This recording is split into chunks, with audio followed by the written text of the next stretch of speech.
before we do, I'd like to introduce Jim, who will be addressing the question, and innovation reconcile energy and climate change aspirations. I think this is an absolutely fascinating question, and I will welcome Jim.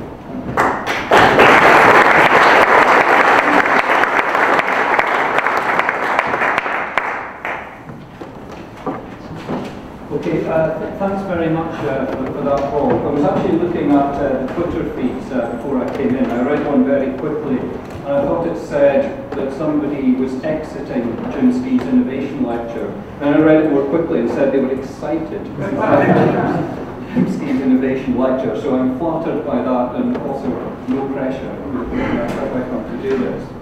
Now, I've got a sort of a talk on energy innovation, which I've used quite a lot in the past. I'm getting tired of it, so I've changed it a bit tonight. So if you can forgive me for some of the changes that have been made, which may mean I accidentally waffle at certain parts of the presentation, but believe me, next time it will be quite a lot better. Before I started, there's one slide that I wanted to show that actually went down quite well at a thing I was at in Scotland at the end of last week. And what I want to make 2 points out of it is how integrated and interconnected global energy systems are, and also how innovation can have some quite unexpected impacts on developments. There is a sort of serendipitous aspect to energy innovation that we need to pay attention to. This is quite a small screen for this room, so I will explain what's going on. What I'm trying to look at is the way that the fueling of power stations changed between the years 2010 and 2012 in different parts of the world. So Japan's on the left, Europe is in the middle, and the United States is on the right. And it's cunningly constructed so that the bits above and below the line match each other. If it's above the line, that means generation increased. If it's below the line, generation decreased. And to make it balance, I've counted reductions in energy demand as a positive supply, and that makes the numbers add up. So running through what happened between these 2 years, quite big changes. The US had the Shale Gas Revolution, and this yellow bit shows the extra amount of gas that was used in the United States for electricity generation. At the same time, the blue bit shows that they were increasing their renewable energy, and these two things, plus a bit of reduction in demand, drove coal out of the US system in a very large way in just these 2 years. And it resulted in a reduction in carbon dioxide emissions of about 200 million tonnes. Then we got the spillover effect, because that reduced the prices of coal in international markets, which moved over to Europe, which combined with investments in renewable energy then drove out natural gas in Europe. And because coal and renewables are a mixture of dirty and clean, there was very little change to European emissions.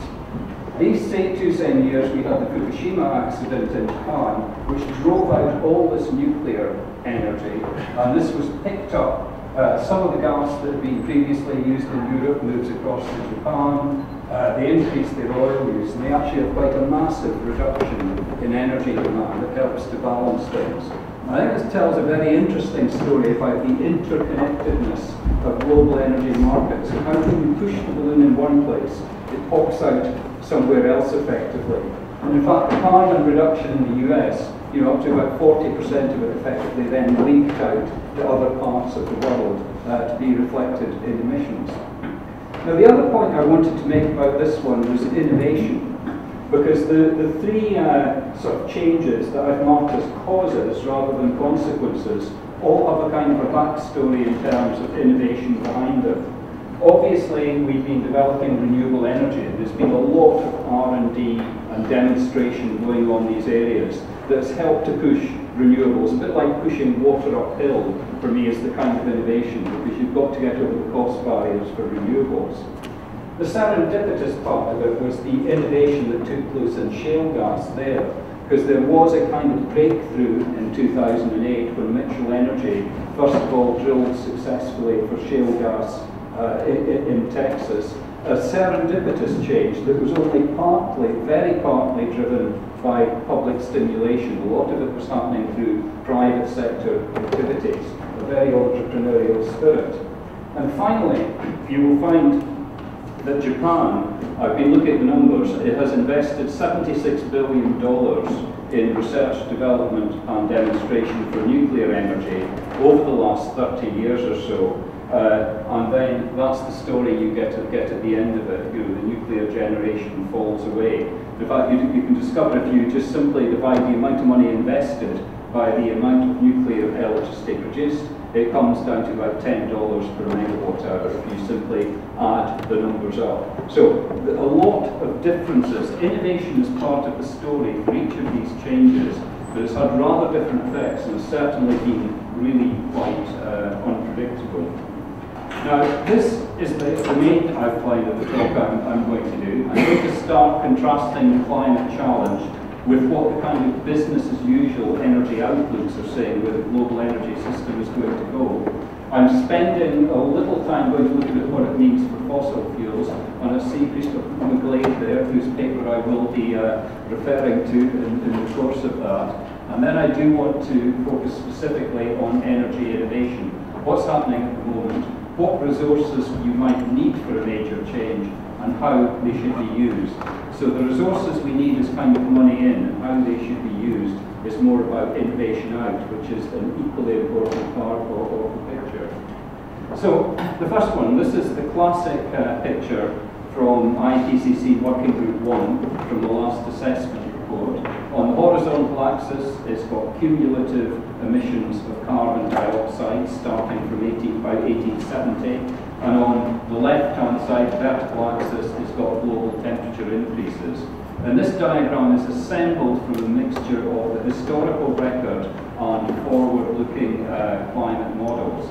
And the story is that any one model generally produces something pretty much like a straight-line correlation, given the long-lived nature of carbon dioxide in the atmosphere. Individual models might differ in terms of the slope of the curve that you've got there, but effectively it's almost a straight line going out. Now, if you contrast that where we are today, that is today's level of cumulative emissions, about 2 trillion tons of carbon dioxide.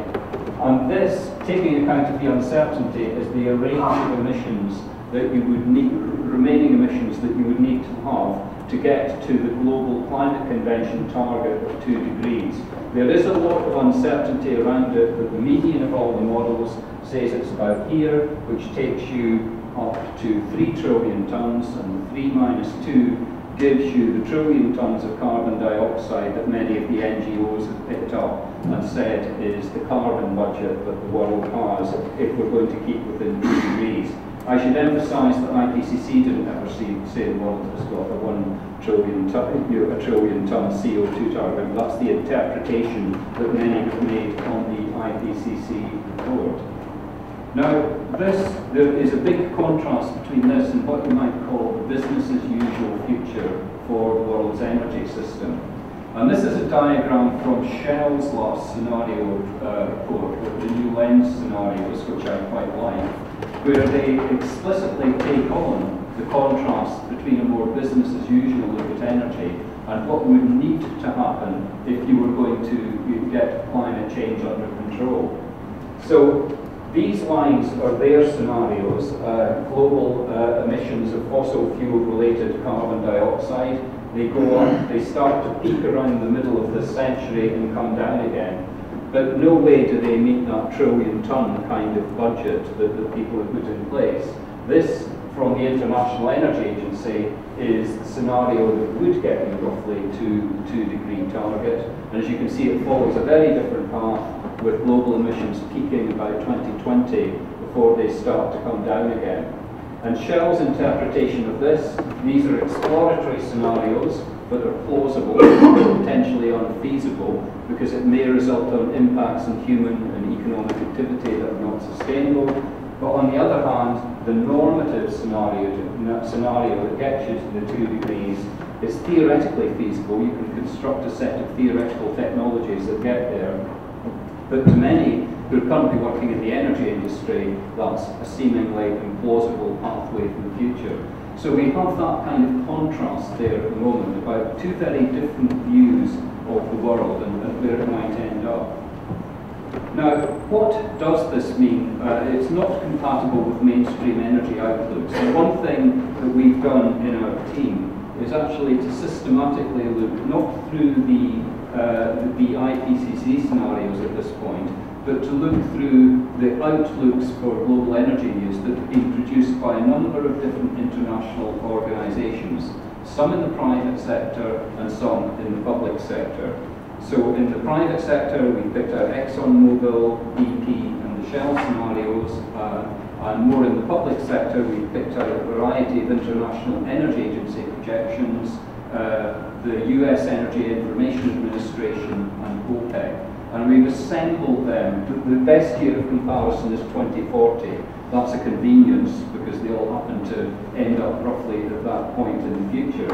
And we've kind of arranged them according to primary energy use in the year 2040. And this one is the starting point.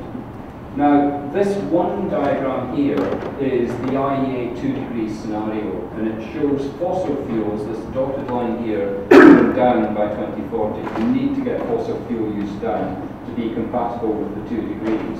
But every other outlook by every other organisation shows fossil fuel use going up. So it's really emphasising the point that there's a big contrast here. There is also, as I'm going to show, quite a bit of contrast between these business as usual energy outlooks. Not everyone is on the same sort of hymn sheet. There are differences in them in terms of the level of fossil fuel use, the balance between different types of fossil fuel. And for example, the ExxonMobil projection actually has the lowest primary energy use of all the scenarios we've looked at, because they make quite aggressive assumptions about energy efficiency. And they also assume that coal use is going to go down in their future as well by 2040. I won't go through them all, but just also to pick out that one of the Shell scenarios here has a huge input of renewable energy, specifically solar, coming into the system by 2040 as well. So there's quite a lot of variety along these sort of private sector and public sector outlooks. But one thing's for sure is that none of them are compatible with that kind of 2 degrees target. So just to summarise what people agree about in the future in these sort of business as usual outlooks.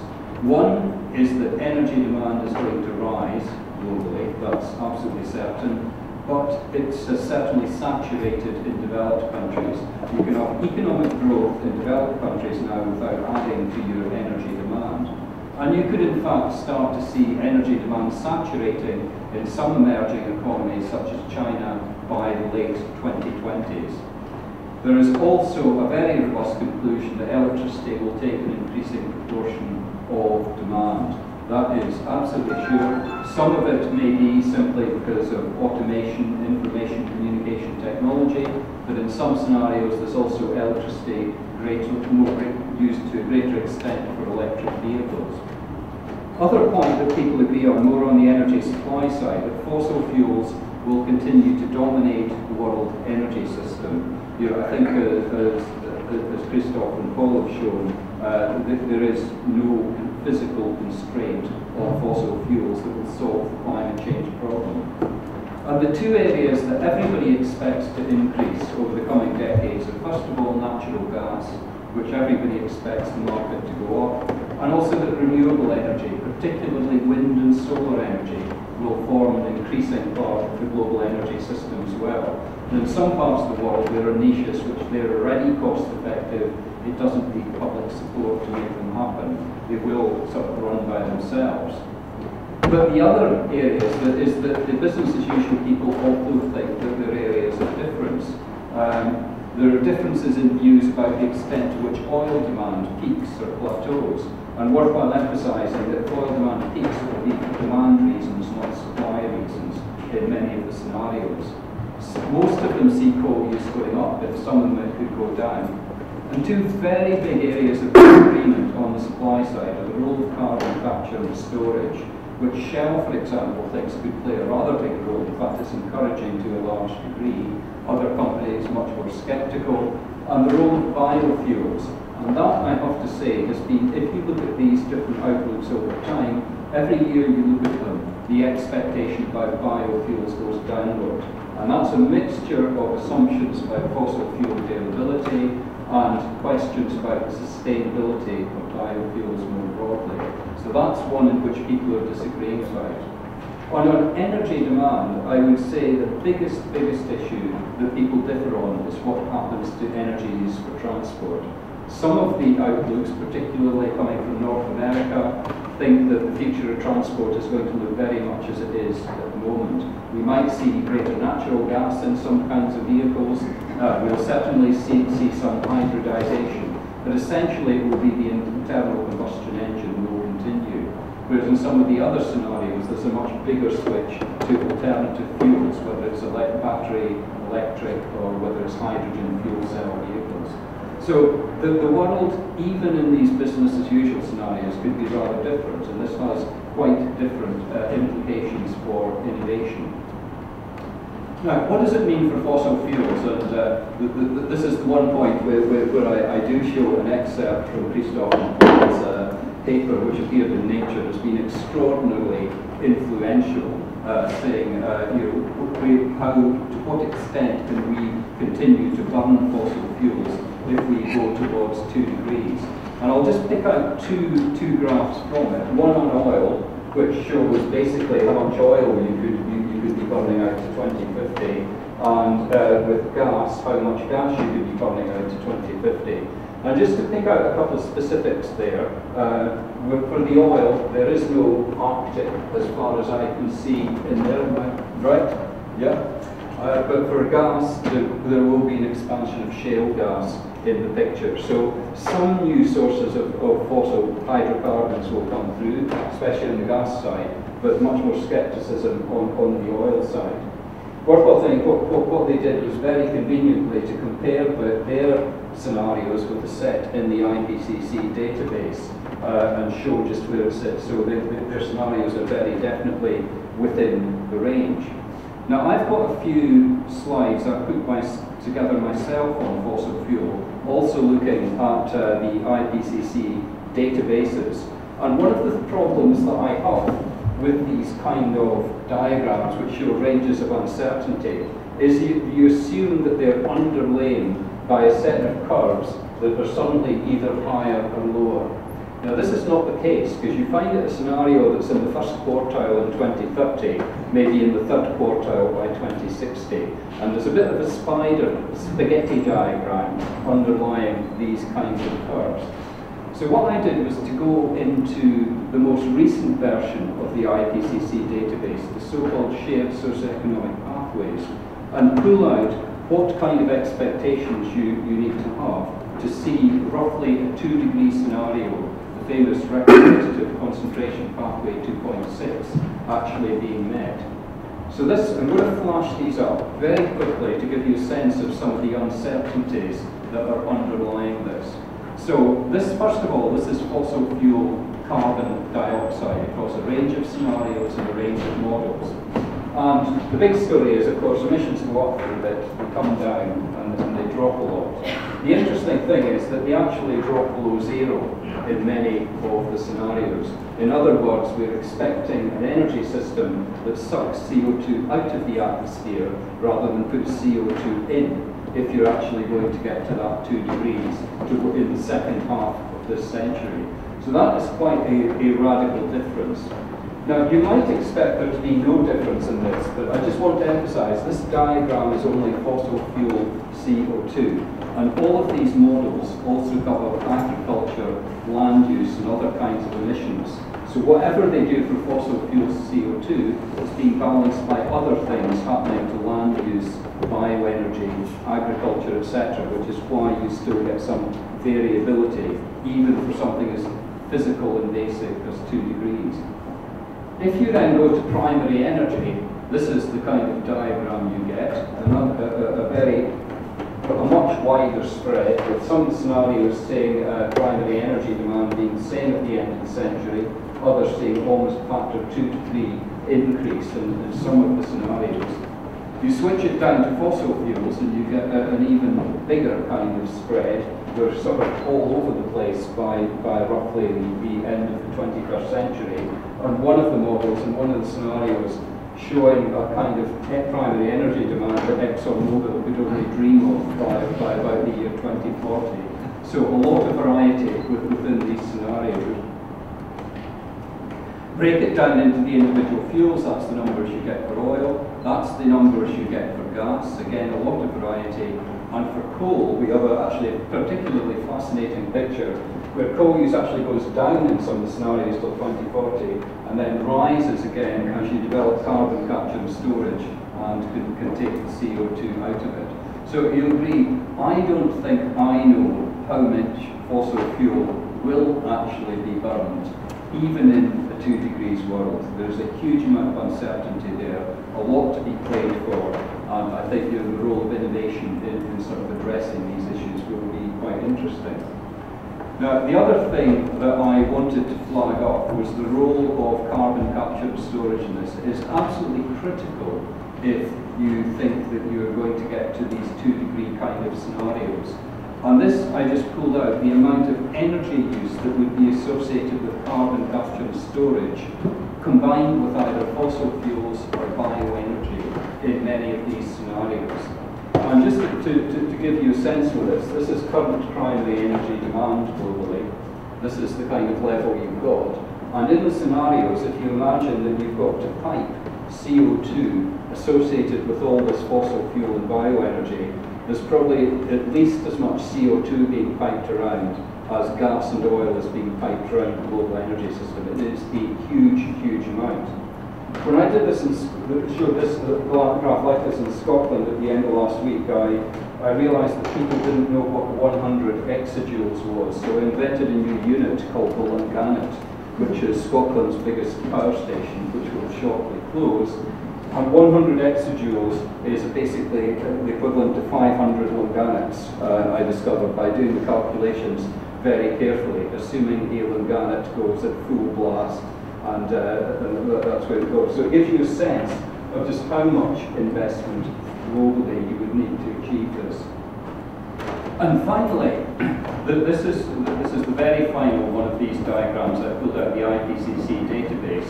And this is showing cumulative emissions starting in 2010 in these 2 degree scenarios across all these different models, etc. There's the 1 trillion tonnes here, and absolutely all of the scenarios exceeds the 1 trillion tonnes at some point.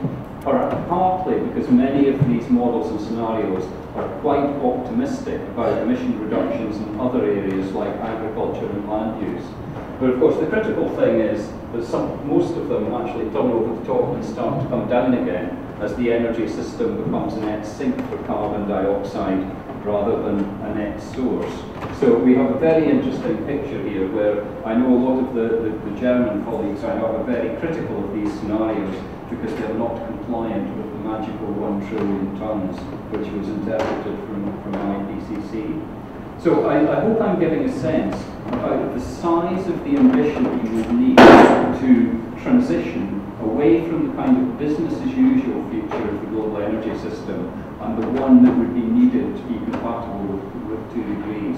And a lot of innovation is needed to actually get there. So that's the point at which I'm going to actually turn onto the innovation side. And I want first of all to look at some past and present pictures about what is happening in terms of innovation. And innovation is an extraordinarily hard thing to measure, and I will be doing the very crudest and easiest way of doing it, which is the amount of R&D money that's poured into it. There are other measures about patents, which are sort of halfway houses, other kind of outputs, but that's what I'll be focusing on. Now this diagram actually, comes from the International Energy Agency, and it shows how much money has been spent in constant dollars on energy research, development and demonstration right back to the first oil crisis of the 1970s. And when we put this in for a journal article, somebody said it would be really interesting to see this compared with the crude oil price. So we stuck the crude oil price on it, And it is a fascinating correlation apart from 1 year, though I would hesitate to assume there's a direct causal link. I think there's a loose causal link between it, but it is perhaps not as precise as you would like to think. So, back in the 1970s, we were all worried about being too dependent on oil, and so there was a lot of investment, public investment in energy innovation that went not with the objective of reducing carbon dioxide emissions, but with the objective of reducing oil dependence.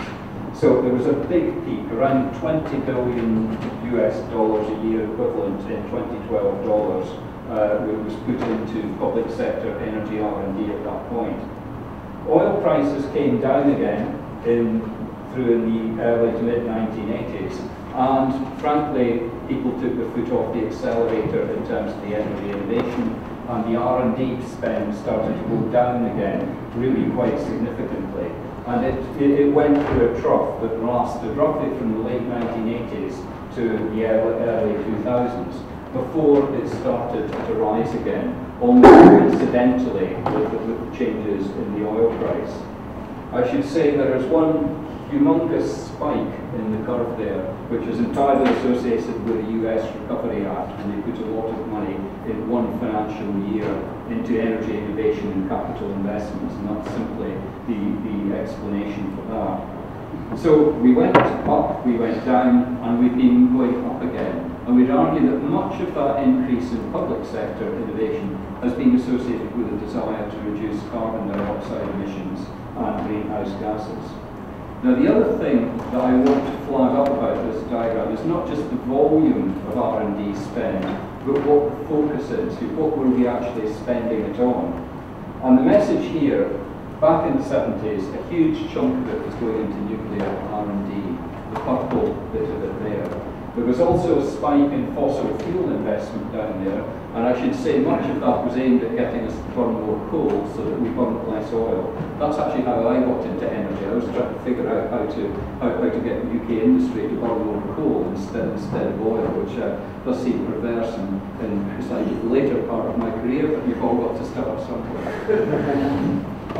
The other thing, I think, the nuclear investment came down. That's been the biggest part of it. And what we've seen in the more recent years is a big expansion in the expenditure on renewable energy in the red, and what is called other here, which actually covers energy efficiency and infrastructure research into things like smart grids.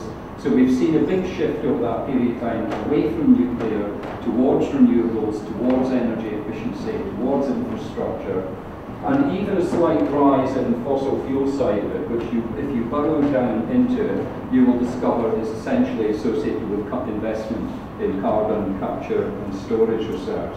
So you've seen that big change.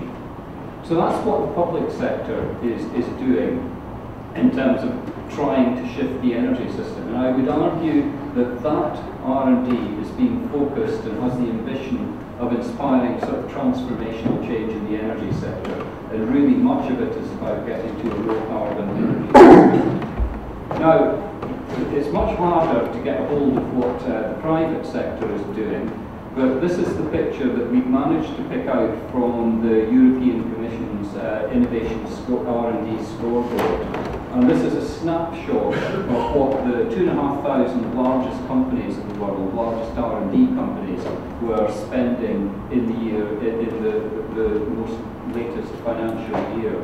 And my apologies for switching from dollars to euros, although that's becoming less and less relevant as time goes on. But there should be a bit of an uplift here to get the numbers in place. It's basically around 15 billion euros that were identified as being spent in those companies that you can explicitly link with energy. And most of that, 2/3 of that, is effectively happening in the oil and gas sector. And it is being used to develop technologies that can produce oil and gas more cheaply and can expand the resource base. So it's tugging in different direction from the R&D that's being invested in the public sector. I have to say that electricity is creeping up. Electricity was particularly low. It's now overtaken the oil and gas service companies. If you look back a couple of years, that would have been a different picture. I think the other thing that's worthwhile flagging up is actually the very significant amount of private sector R&D in oil and gas that's taking place outside OECD countries now. And this is essentially associated with emerging economies. There's a lot being spent in Brazil, with Petrobras, for example, and the Chinese National Oil Corporation. Companies like that are spending a lot of money on R&D at the moment. But the oil and gas service companies, the Halliburton, Schlumberger, Baker Hughes, are still sort of operating globally and servicing the industry more widely. So it's a comparable amount of money to the order of magnitude that you've got in the public sector that's pointing in a very different direction. Now, one qualification I'd like to put on that is that a lot of private sector energy R&D is difficult to identify because it's happening in companies which spend their money on lots of different things, and some of them don't know actually where the money is going.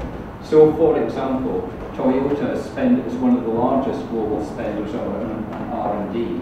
A lot of their R&D may be focused on producing more efficient automotive engines, but it's difficult to separate that from all the other functionality you're looking at from private vehicles. That would also apply in the built environment as well. So this is a subset of all energy R&D. This is only the identifiable part of it. Worthwhile saying too that even on the energy supply side, it's difficult to pin it down, because much energy R&D may be being carried out in diversified engineering companies like Siemens, etc. And in a conversation with one of these companies, they told me not even they could probably attribute their R&D to transport systems versus energy, for example, because they didn't even have the information in the company to be able to identify it. So things are happening that's not being captured completely in this diagram. Now, we've attempted to do a kind of time series of that private sector energy R&D, which is practically impossible because the EU keeps changing the panel each year, so you've got to go through some horrendous kind of tricks to try and do it consistently. But that's what we think the trends are since over about the last 10, 12 years. We think the private sector energy R&D has also been rising, but as you can see, it's the oil and gas side of it that's been expanding most rapidly. The electric utilities, which is the red part of it, is not that different in 2012, the latest figures on this diagram, compared with 2003. So the message I'm trying to pull out here is that things actually, there is a tug of war going on between R&D that kind of preserves the existing paradigm and innovation activities that are trying to transform it and change the energy system in the direction of more climate friendliness. Now, I hesitated to put this up to try and give this a kind of a theoretical kind of spin to it. There's a lot of innovation research going on, and one of the most fashionable bits is called multi-level transitions theory, which was developed to try and explain. It was developed about 13 years ago by a guy called Frank Fields, who was at Sprui's now at Manchester, to try and explain how innovation takes place. So I dropped my watch on the floor, so I do need to check where I am in my time. And what Frank was trying to do was to explain big things, like, for example, his thesis was on why sailing ships were replaced by steamships, and he was trying to explain these big transformational changes in technologies. And this is the kind of picture he produced to describe that. And it involves sort of people doing little experiments in little technological niches, and some of them work and some of them don't work. So you get failed innovation as well. And if things work, they move up to the kind of the socio-technical level. That's more the regime, how, for example, you regulate a utility. And perhaps the outcome of moving from a sailing ship to a steamship was that you could have a regular timetable, which you couldn't really do with sailing ships in the past. So that changes the sort of mid-level. And by the time you've completely changed the landscape, you have changed the entire pattern of global commerce and trade. And that's the kind of idea that things go from technological niches up to through the mid-level, up to the top level, and can transform society. And what many of the people in the multi-level transitions theory have been trying to do is apply this theoretical framework to the problem of a big transition from a fossil fuel energy system to one that's significantly shifted. Now, I'm going to be honest and say we have struggled to fit the low carbon story into this picture. And the reason that we're finding it hard to do it is that we mostly see in the world of public sector R&D is that things come from the top down, or you attempt to make them happen from the top down rather than trickling from the bottom up. You know, when people develop nuclear power, there's no way there's a little technological niche that some little entrepreneur got together and then somebody said that's a good idea. It happened from the top down. That's quite clear. And I think that story would apply to many other technologies.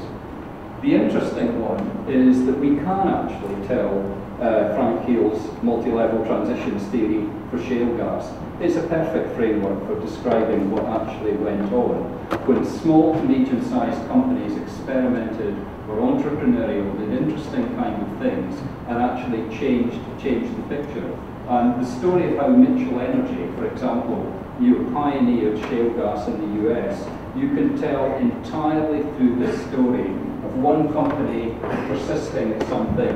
It came up and changed the infrastructure at the state level, and at the end of it, it sort of changed the US's entire energy balance. And I think this is the only technology that where we can actually use this sort of story or framework to tell it. And I think the reason that you can use this story to tell it is because there was comparatively little public sector involvement in the process. It was all private sector, kind of entrepreneurial activity that led to it. Now, one of the cases, we're actually doing a shale gas study as a part of the RCUK Energy Strategy Fellowship, and we've actually been trying to answer the question: did public policy make any difference in terms of sparking the shale gas revolution? And this has involved going back to many papers that were written in the days when people had WordStar or used typewriters instead of a modern word processor, which has been quite an interesting process. And one of the things that we're quite just saying, there was a big federal program on unconventional gas from the late 70s through to the very early 1990s.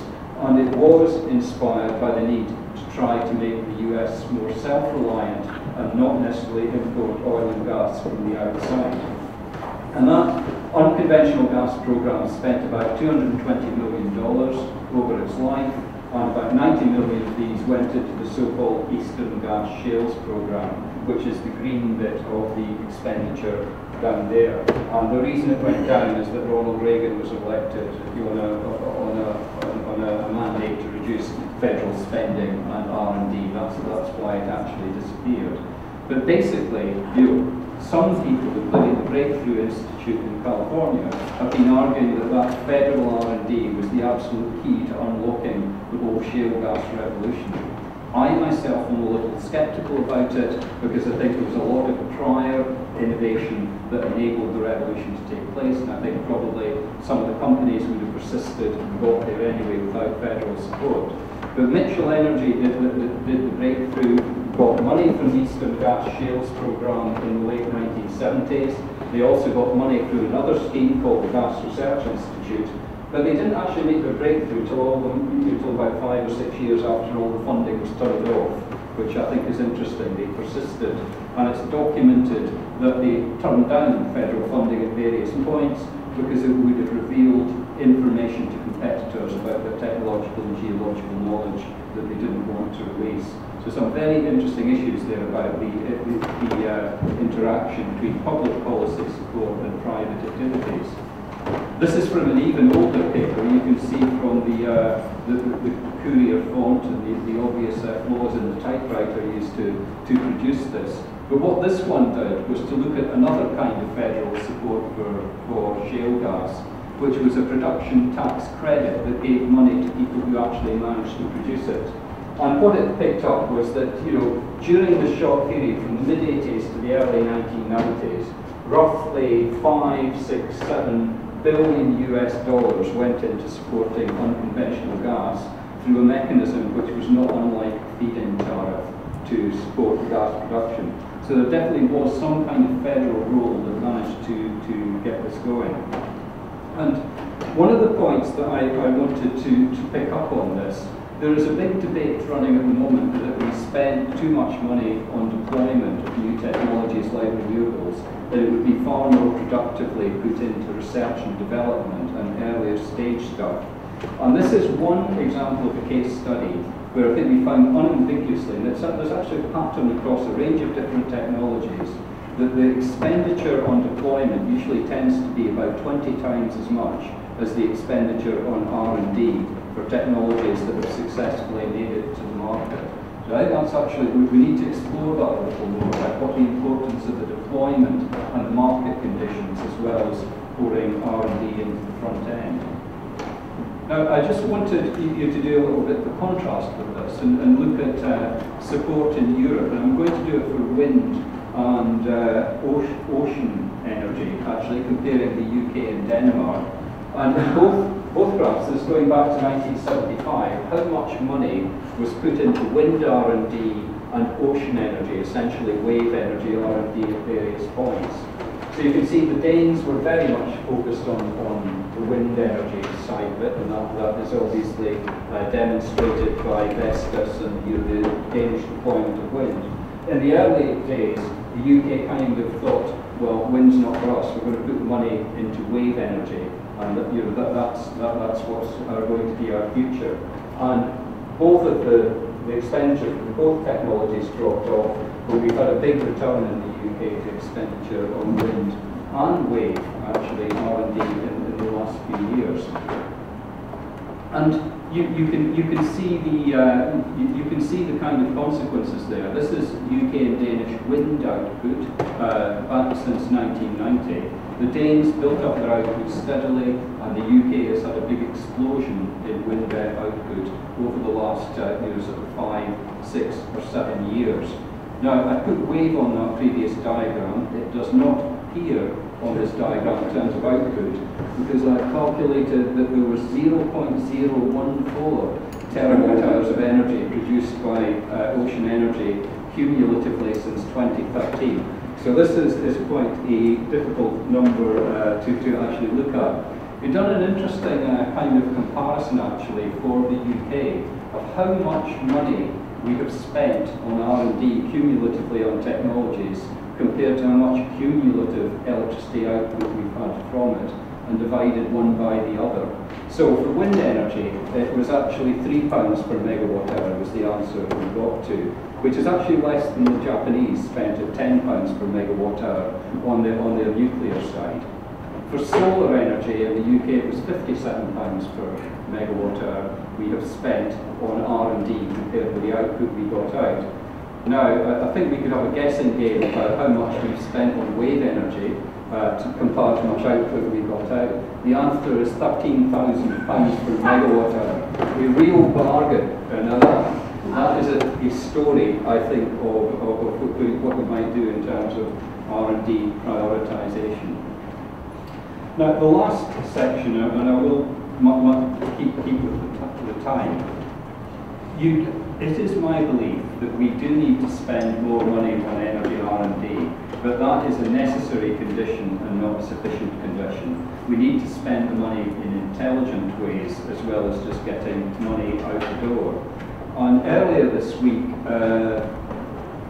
Dave King, Nick Stern, Dave Turner, John Brown, Richard Laird, Gus O'Donnell signed themselves up to this sort of report, advocating a major programme for R&D to combat climate change, which they call the Global Apollo Programme, hence the astronaut in the top right-hand corner.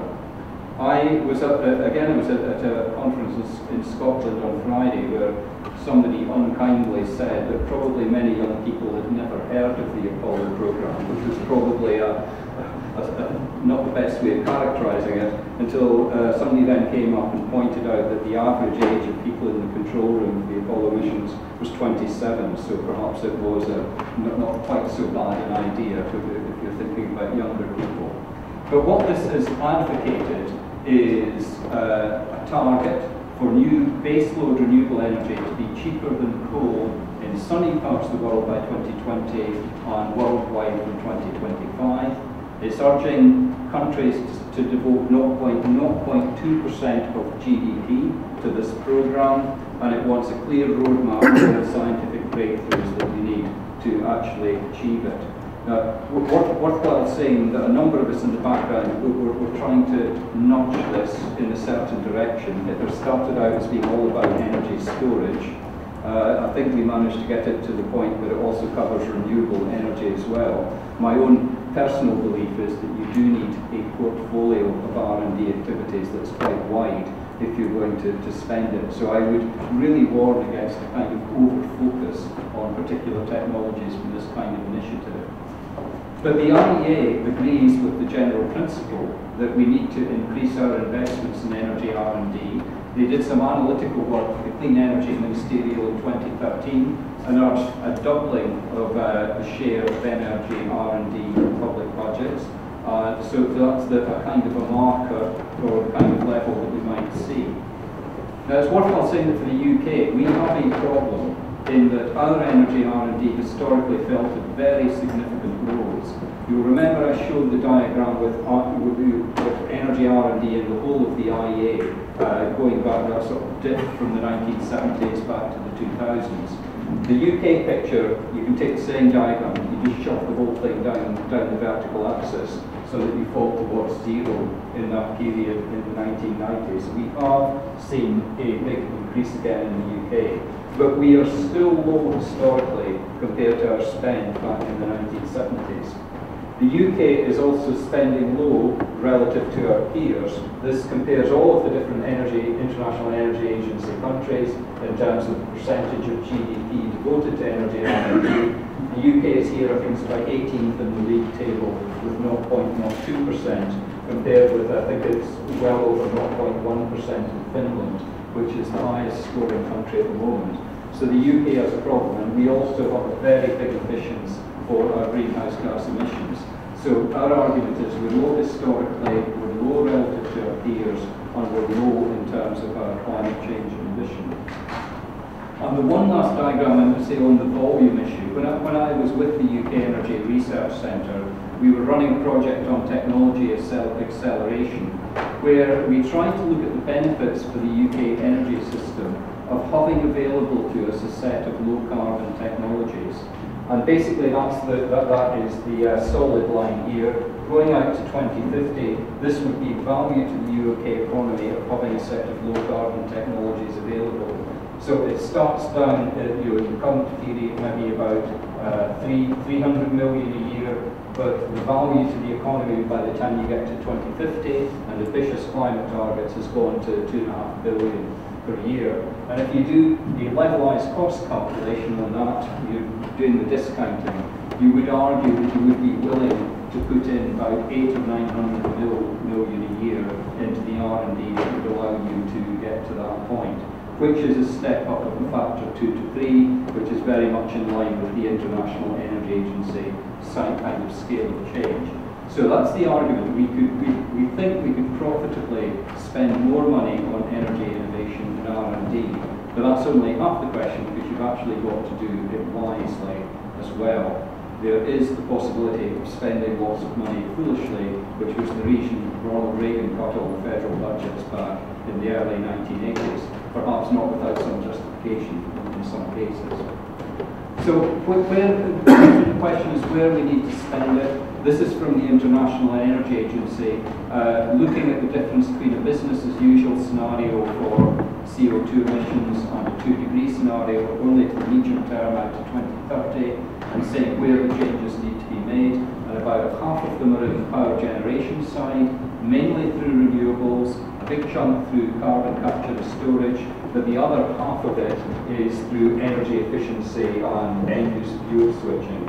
So really it's mainly about half of it's in the demand side and half of it's in the power sector, effectively, where the changes need to be made. And I think this is actually from colleagues at the Energy Research Partnership, but it's a reminder that innovation is not just about things that happen in the laboratory. There's a process that moves through basic research and development, through demonstration to deployment, and there are activities that need to be intelligently planned at each stage there if you're going to actually make a difference in the market. And one very important point to make is that it's not just a linear process from the left of the diagram to the right. There are lots of feedbacks. As you demonstrate technologies and deploy them, it will throw up new research challenges that need to be addressed at the early stages. So a much more seamless approach is needed. And I'm very pleased to say that Innovate UK and the research councils are working together in a much more coordinated way in the UK than they previously did. And it's an argument that the International Energy Agency support makes that you do need to tailor your support to the maturity of different technologies. There isn't a one-size-fits-all answers. So at the early stages, you need strategically supported research and development programs. You need to create specific markets for technologies that are beginning to become plausible, perhaps for advanced solar technologies. As you move on, you can be technology neutral. You can begin to support new technologies, but at the end of it, you could probably rely on new technologies to be driven entirely, say, by carbon pricing in the market. And having a clear signal of that kind of chain through to final market deployment is, I think, rather important. And the IEA, looking at that innovation support, it's divided the technologies into a number of different groups. Basically, for known technologies, some are mature and cost-effective, but we need to build up the utilisation. Some are moving towards an advanced stage of development, and includes solar PV, batteries, and storage in there, and areas in which you need to improve performance, things like wind. But it's also worthwhile saying that carbon capture and storage is something that doesn't fit readily in there. We need a systems approach to developing carbon capture and storage technology. And personally, naturally, being in a university, I wouldn't ignore the unknown technologies as well. The more advanced stuff like solar fuels, the things you haven't thought of. There is room for blue skies research to sort of take things forward. So I'm going to bring it to a conclusion here, and it's worthwhile saying that I do think a lot of the debate about innovation support, which is potting up at the moment, is often tied up to ideology. There are some, ExxonMobil, for example, believes, as I understand, that governments have no role whatsoever to play in research and development, and it's government's role to set the right market conditions, and the private sector will get onto it. That's one kind of approach to R&D in the public sector. Just don't do it.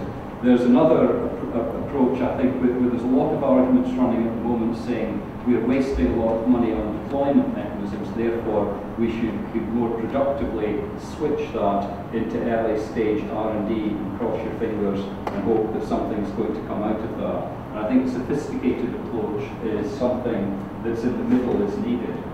But we do need to recall that if you're trying to transform the energy system, you're competing against an ever-improving set of incumbent fossil fuel technologies.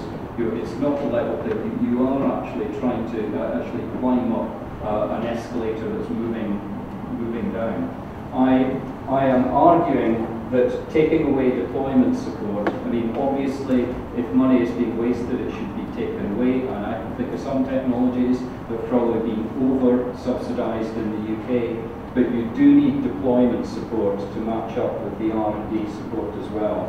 And the evidence is that for all successful innovations, as I said, the deployment support has probably exceeded the R&D support by a factor of about 20. That's the kind of level that we're looking at. There's something I called Mr. McCopper's innovation strategy is to be avoided.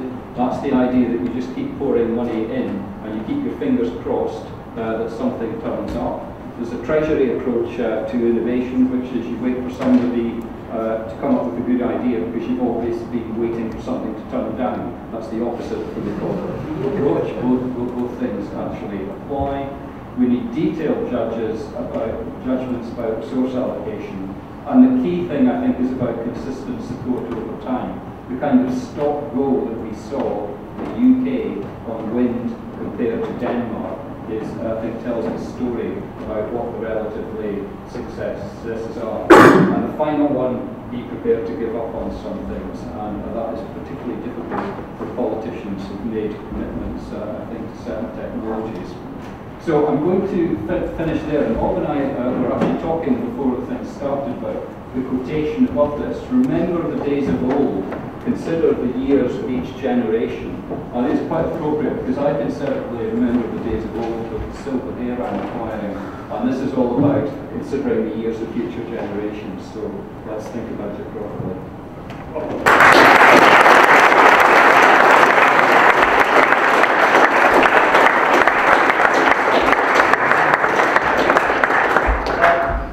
Jim, if you and the audience wouldn't mind a brief reflection, I remember being at a British Wind Energy Association meeting about 1980, where the then Department of Energy was told that if it didn't match the investment that was taking place then in Denmark in wind, it wouldn't have a wind power industry. And we, I think, but that's enough for me. Jim. Yeah. Sorry, do we have questions for the speaker? If you could tell us your name, just to also bear in mind that we are recording this session, hopefully to podcast at some sort of in the future. So, obviously, thank you very much.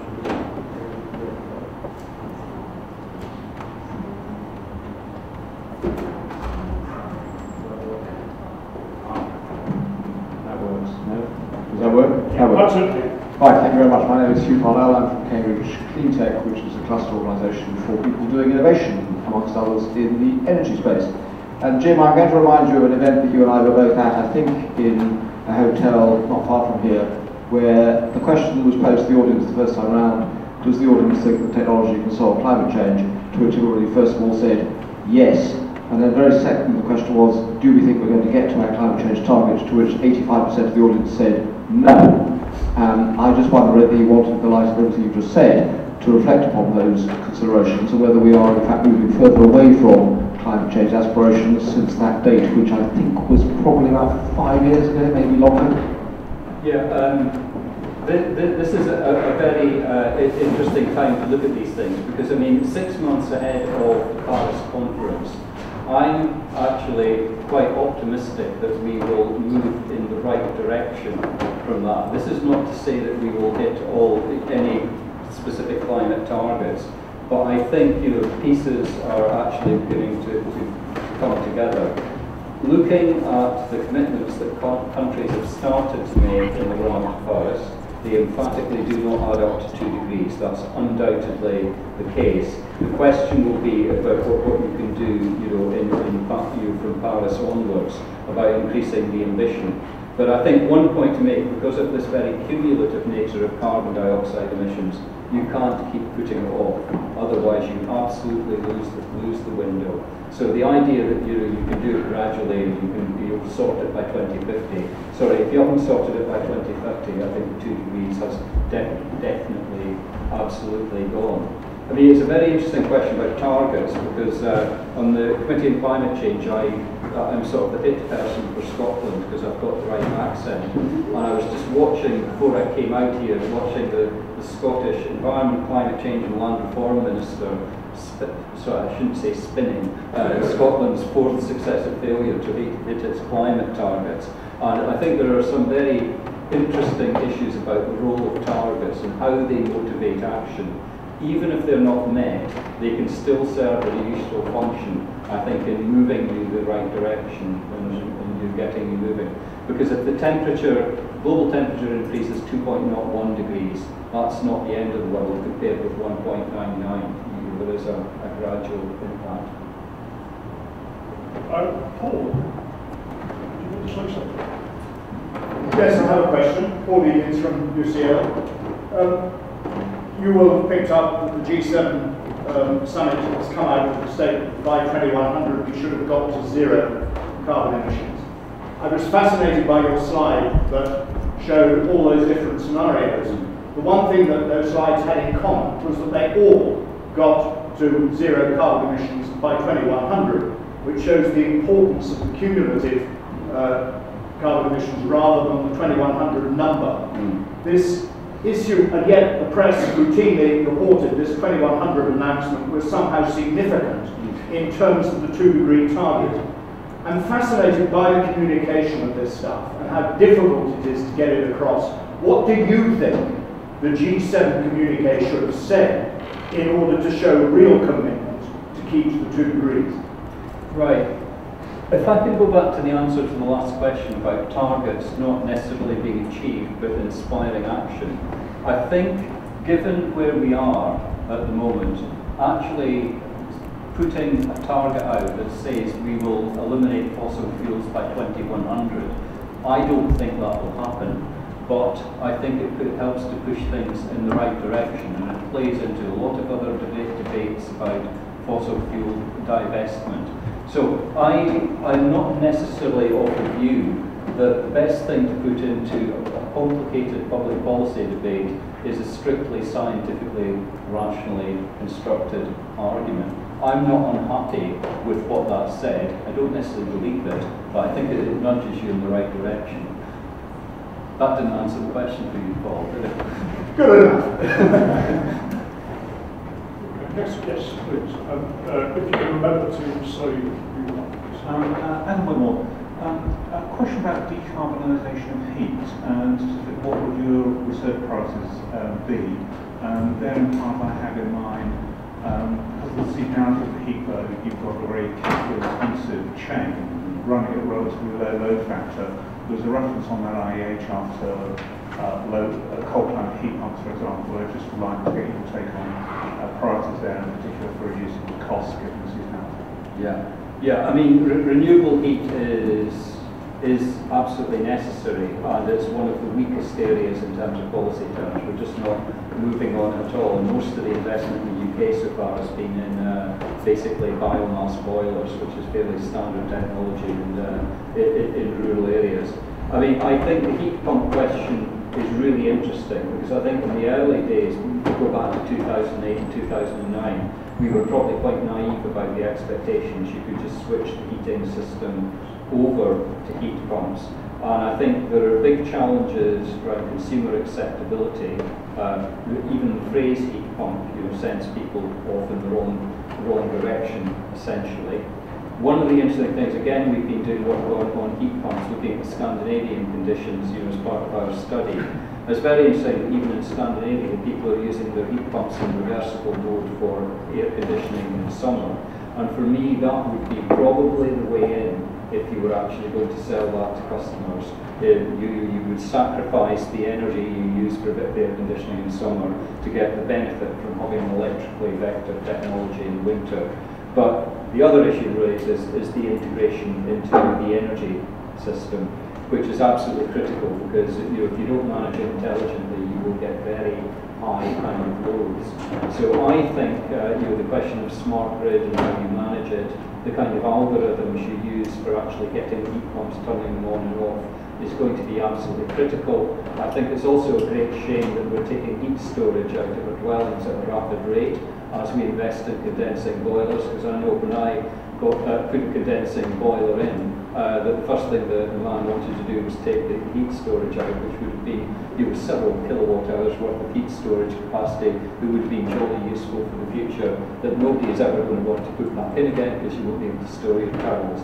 That's the way. So being consumer sensitive and thinking about these integration issues, I think, is critical. Could I just say, Jim, that it is possible to get non-conflict condensing boilers, which would enable you to capture what you store. I'll take the chap on the end here, and I'll work along for a while. So, Eric Lewis from the National Audit Office. I was impressed by what you were saying about the need for more R&D, and particularly climate. If you look at government policies of the last 15 years, we went through a flat renewables obligation rate, and then we moved to a banding position from 2010. We're now in a kind of banded position for CFD, so we'll be budgetary constrained. But with an aspiration to move to auction across all technologies in the early 2020s.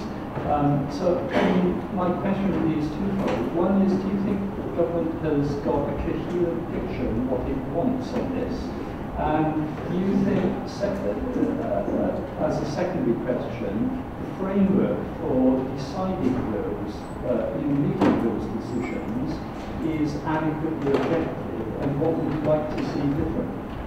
Yeah, I mean, you're sitting beside a gentleman who spent the previous part of his career arguing strongly against elements of the electricity market reform, so I'm very much conscious of that. No, I mean, government has moved quite a lot, and there were points during the electricity market reform where some people argued that we're heading for a train wreck, and so there's a big risk in it. We should have stuck with the system we had. And it is very interesting the number of people who are rushing now to get projects in under the renewables obligation, because the cost of capital is lower, when the original argument for moving to the feed-in tariffs was that that would reduce the cost of capital. Instead, we appear to have almost the reverse at the moment from the way the options and the levy control framework is working. However, even if you do the wrong things, I think it's sometimes better to stick with it. You're persisting where you are. I think we have moved around. I think it would be very foolish to think about changing the system you've got at the moment, as people have adapted their business plans to kind of the levy control framework structure, the optioning, etc. And I'm involved with the Energy Institute. We've just done a survey of members, and surprisingly, I think there's actually quite a high degree of confidence coming back from people about EMR, but specifically the feed-in tariff component of it appears to be kind of working. I think there's a very interesting question. I think in terms of your sort of governance of all this, is what is the role for government versus what is the role for more sort of arm's length independent bodies. Now, as a member of the Committee on Climate Change, I obviously have to declare my interest on that, as you know, being with an executive non-departmental public body. But I think there are sometimes arguments for taking a lot of these more sort of almost technical decisions about how to run it out of the day-to-day operation of government and give it to bodies that are operating under obviously a firm legislative framework with political guidance, but are free to take more technical decisions in a different kind of way.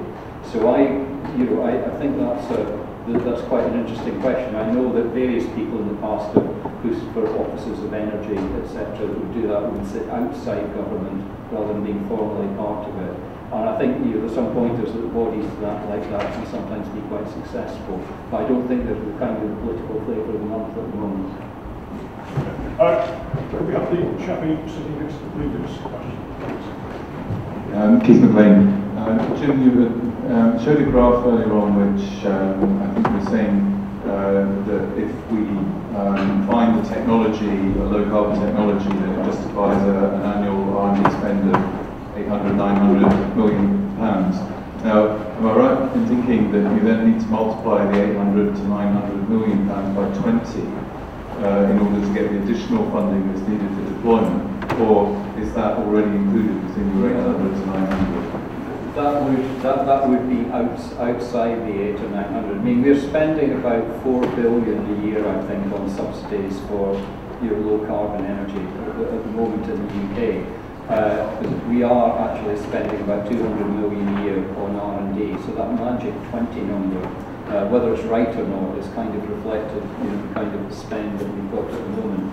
By the way, I don't imagine for a moment that that graph would convince the Treasury about it. That I can pick the holes in it. So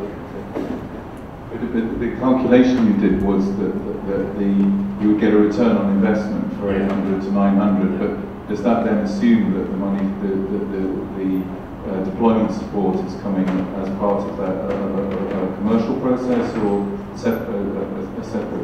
When we made the argument, we attached it to RD&D. If I was looking at it harder, I would want to think about how that was divided between deployment and the earlier stage kind of support. At this point, we will try to shift the age distribution post that we've been asking. Keeps the young man. Thanks very much. Ian Hamilton from the UCL-Energy Institute. I was struck by the R&D investment numbers that you had in the private sector. very much focused towards fossil fuels, clearly reflects a commitment of their business, core business. But one of the things was it's clearly about innovation, and innovation goes beyond technology. And I was just curious about what your well, we most famously remember British Petroleum offering up beyond petroleum. But my question is, how do you see innovation shaping core businesses, the core business practice or the core business of fossil fuel companies? How do they shift beyond fossil fuels as their core business? Do they? Is it technology related? Well, that's a really interesting point, because I mean, obviously there's a kind of clear blue water Atlantic-wide opened up between the North American-based companies like Exxon and Chevron and the European-based ones like Shell and BP in their attitude to the climate change agenda, with the North American ones being much more aggressive and saying this is just not realistic, it's not plausible, whereas your Shell and BP are trying to kind of square the circle on the traditional regime and climate. I was at a very interesting talk, which was on the record, it was at the Carbon Trust dinner, where Sir Martin Moody Stewart was giving the talk. And one of the specific questions he was asked, which I think Damien Carrington reported in the Guardian, was whether the oil and gas companies could change. And he had a strong view, actually, that they should stick to their knitting, and that their business models were not well adapted to moving significantly to new technologies like renewables, because their whole business was built around getting stuff in the ground, moving hot corrosive stuff through pipes. That's what they knew how to do, and that's what they would always do. What he argued was that they could step sideways into technologies that were reasonably well related to their core businesses. And so to that, he would add bioenergy and biofuels, which you could mix in refineries, etc., that would play part of it, and carbon capture and storage, which is kind of the oil and gas industry in reverse, and just shoving stuff back down the pipe in the other direction, to put it fairly crudely. So that was the kind of argument here, and I have to say that I do think it's very difficult for organisations like that to completely shift their business. There's very few examples of companies that have changed their business model completely. IBM's done it twice, which is an exception, but not many other people have. So the question for me, if you see fossil fuel use going down, the expectation would be that Shell and BP and Exxon, if we go down, they stop being household names. They become the Schlumbergers and the Halliburtons and the Baker Hughes and the more invisible bit of the oil and gas industry that's there, but they're no, if you move to a low carbon world, they're no longer that essential part of it.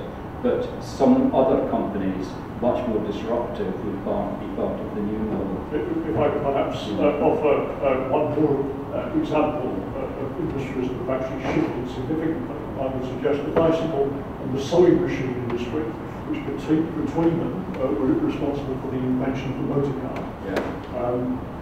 There was a screen. I have a question. Graham Stevens, BlueGreenUK.com. Do you have a figure for comparative benefit for the government to actually research into policy and strategy, as opposed to basic R&D? The answer is no. I mean, my colleagues at the UKERC Research Centre, which I was once strongly associated with, love to see there's a big value in it. I think that's a really impossible thing to do. I don't know the answer.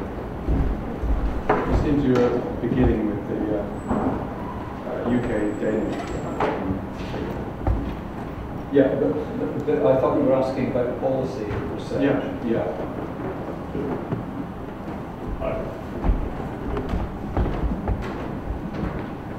Richard from the UCL-Energy Institute. My question is about the relationship between the cost of fossil fuel and renewable and clean technologies as a whole. The price of the gas and oil has been low for some time, and assuming that this low price is continuing, will it negatively affect the diffusions and the deployment? I've seen some conflicting views on this issue, and so what is your view on this the low price of the oil, fossil fuel, and renewable energies?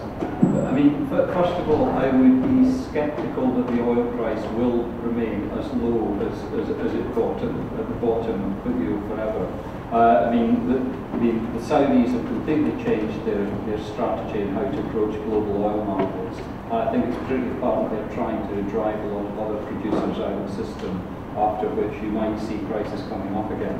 So the one thing I don't expect is oil prices to be stable. I think they'll be very volatile in the future. And it's also worthwhile saying that the unconventional oil and gas, the time lags to get new supply onto the system, also the depletion rates are fast. So you might see that volatility speeding up as well. So I think we're looking at a very volatile kind of picture. And I think what it means for sort of low carbon investment is difficult. I mean, there will clearly be pressures on it. For example, the levy control framework, which is effectively a budget, for investment in low carbon electricity in the UK, is measured by comparing it against basically market prices, and if the gas price goes down, you will need to use up more of the levy control framework to get a given amount of renewable energy or whatever. So there's an obvious tension sitting in there. On the other hand, you can make the argument if fossil prices are low, that the cost to consumers will still be lower overall, even if the subsidy costs go up. Your subsidy plus fossil fuel price will be lower than it otherwise would have been.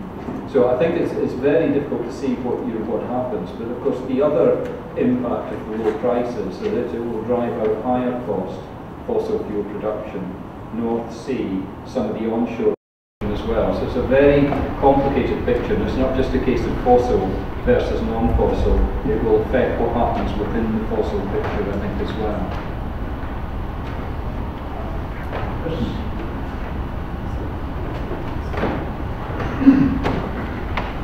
Mark Hyde from the Energy Institute.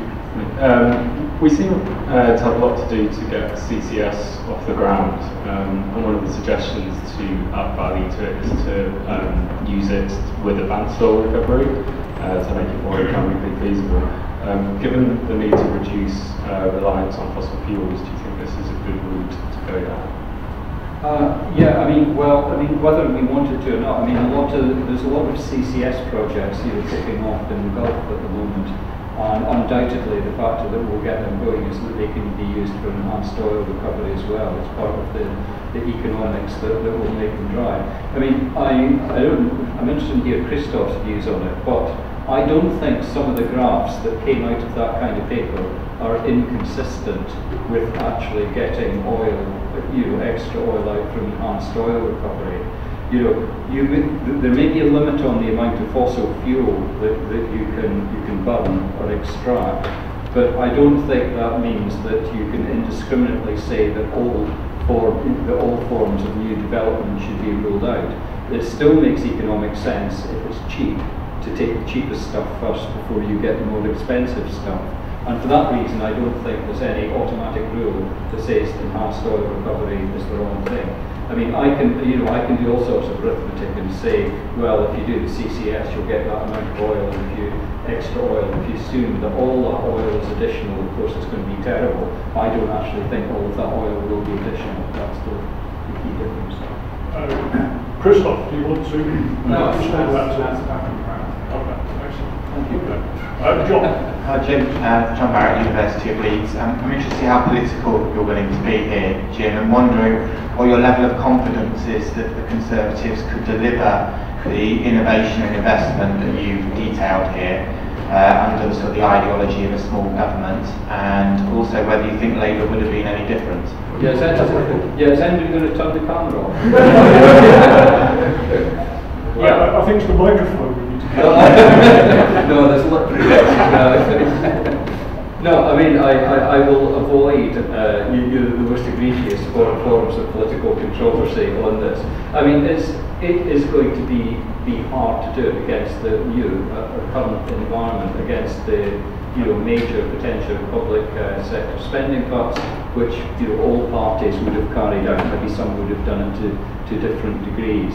And I think the question is what actually goes missing is interesting.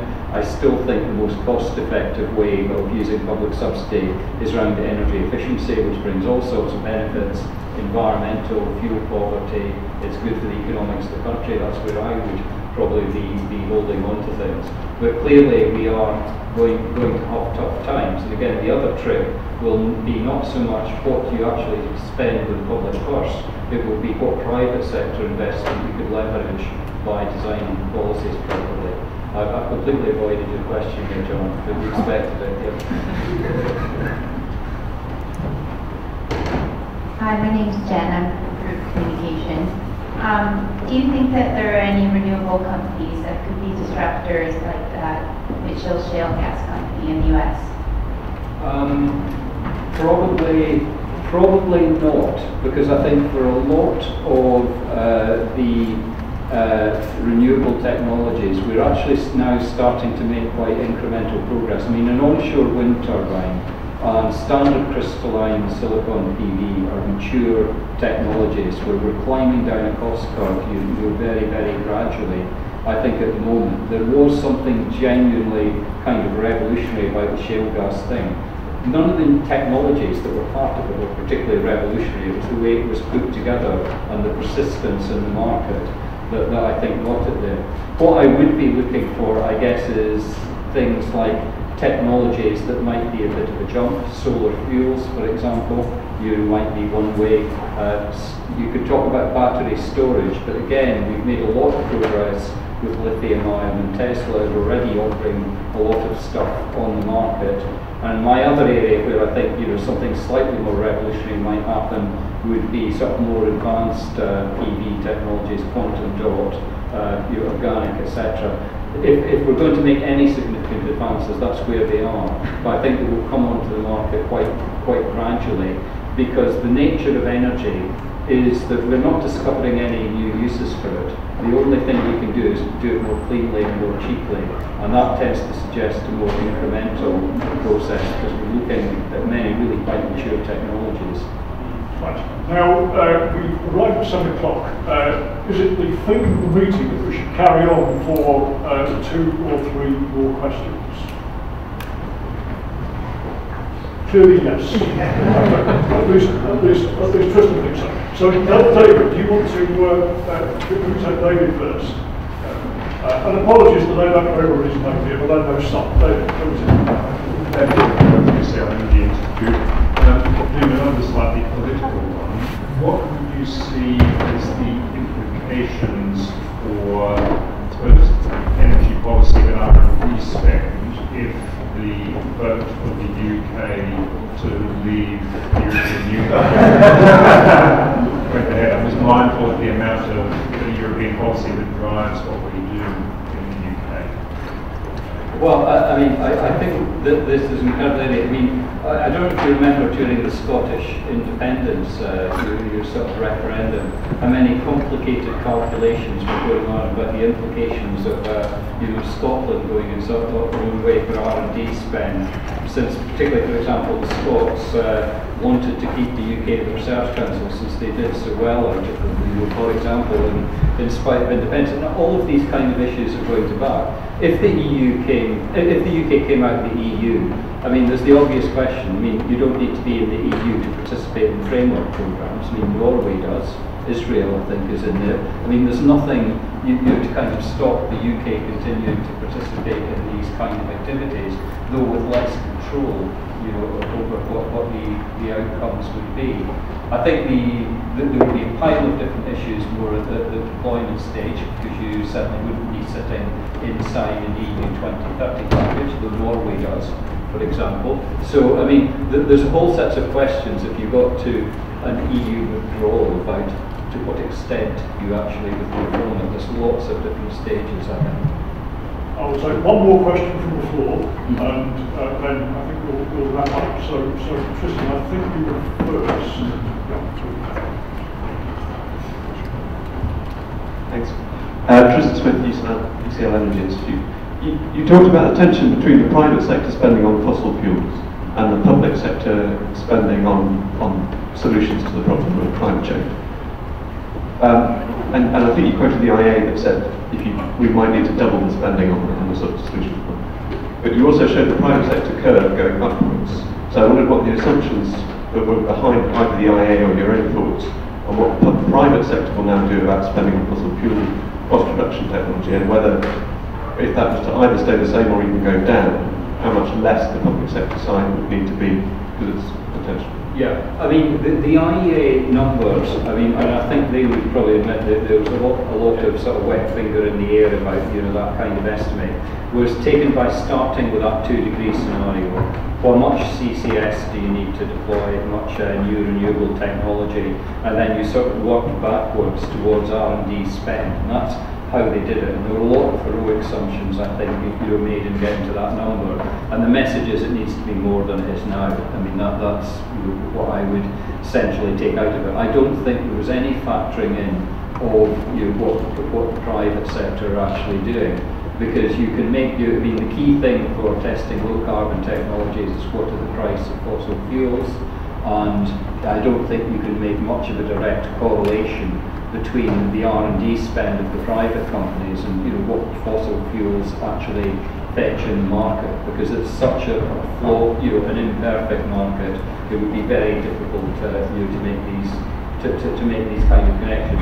It's absolutely certain that the price of oil is not set in a perfectly functioning, you know, market as an economist would define it. So I don't think people have really thought that one through. I think what is certain is that at the margin, if you're looking for new resources in the Arctic, unconventional, then the R&D is being directed to getting the cost of getting that out of the ground down. That is probably likely to be in areas which are well above the marginal cost of getting things out in the Middle East from conventional oil. Okay, well, I'd like to bring the proceedings to a close. First of all, I'd like to thank our speaker for an absolutely brilliant